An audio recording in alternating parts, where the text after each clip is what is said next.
O espazo de usos múltiples de Ribeira deu cabida aos actos centrais organizados polo Concello en colaboración cos centros escolares do municipio. A Concelleira de Servizos Sociais foi a encargada de inaugurar a xornada. Quero deixar patente o noso máis firme rexeitamento contra calquera forma de violencia de xénero. O noso apoio ás vítimas, tanto ás familias das mulleres que saen as noticias porque recae sobre elas a forma máis cruenta desta violencia, como das que seguen a sufrir en silencio. O acto proseguiu coa presentación do mural realizado polo colectivo xuvenil Morari que se colocará na praza Heroínas de Sálvora.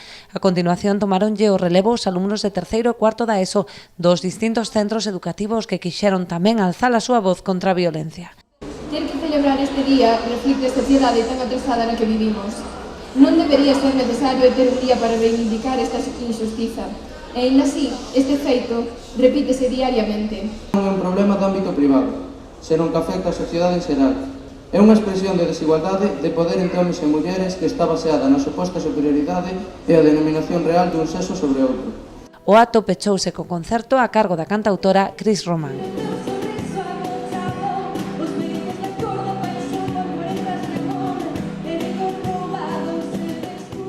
Tamén en Lousame os escolares foron os protagonistas desta data.